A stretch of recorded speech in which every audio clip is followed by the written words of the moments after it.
இது சாம்பாரும் இல்லை, புளிக்குழம்பும் இல்லை, இது தொக்குங்க. அது கீரை தொக்கு, ரொம்ப ஹெல்தி. இப்படி செஞ்சு கொடுத்தீங்கன்னா கீரை பிடிக்காதவங்கன்னு சொல்கிறவங்க கூட வேணான்னு சொல்ல மாட்டாங்க. அவ்வளோ டேஸ்ட்டாக இருக்கும். கண்டிப்பாக நீங்கள் ட்ரை பண்ணி பாருங்கள். இன்றைக்கி நான் பாலக்கீரை தான் ஃப்ரெஷ்ஷாக கிடச்சிச்சு. ஸோ நான் இந்த மாதிரி பொடி பொடியாக கட் பண்ணி வச்சுருக்கேன்.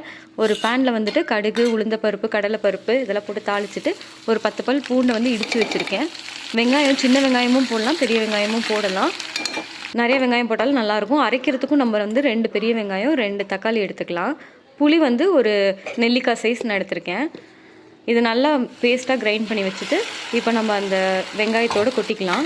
வெங்காயம் கோல்டன் ப்ரௌன் ஆகணும்னு அவசியம் இல்லை, ஜஸ்ட்டு டிரான்ஸ்லூசன் மாதிரி வந்தால் போதும்.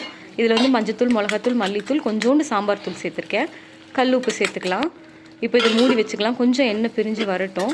இதோட பச்சை வாசனை கொஞ்சம் போனோடனே கழுகி வச்சுருக்க கீரையும் நம்ம போட்டுக்கலாம். இந்த டிஷ்ஷு செய்கிறதுக்கு ரொம்ப நேரம் ஆகாதுங்க, 5 to 10 மினிட்ஸ் தான் ஆகும். ரொம்ப இன்ஸ்டண்ட்டாக செஞ்சிடலாம். அவ்வளோதான், பாருங்கள் எவ்வளோ எண்ணெய் பிரிஞ்சு சூப்பராக மேலே வந்துருச்சு. ஸோ கொஞ்சம் பெருங்காயமும் லாஸ்ட்டாக ஆட் பண்ணிக்கலாம்.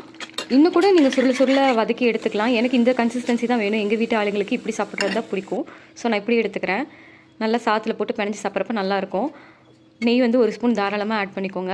ஸ்வீட் இன்றைக்கி நாங்கள் வாங்கிட்டு வந்தோம். ஆனந்தாஸ் எங்கள் ஏரியாவில் புது ஓப்பனிங்கிறதுனால ஸ்வீட் பாக்ஸு கொஞ்சம் காரம்லாம் வாங்கிட்டு வந்தோம். வழக்கம் போல் பப்பாடு வச்சுக்கலாம். நல்லா பிசைஞ்சு சாப்பிட்டிங்கன்னா அவ்வளோ டேஸ்ட்டாக இருந்துச்சுங்க. எப்போது கீரைனா கடையில் பருப்பு போட்டு குழம்பு அப்படி வைக்கிறதுக்கு இது ரொம்பவே டிஃப்ரெண்ட்டாக இருந்தது. நீங்கள் கண்டிப்பாக ட்ரை பண்ணி பாருங்கள்.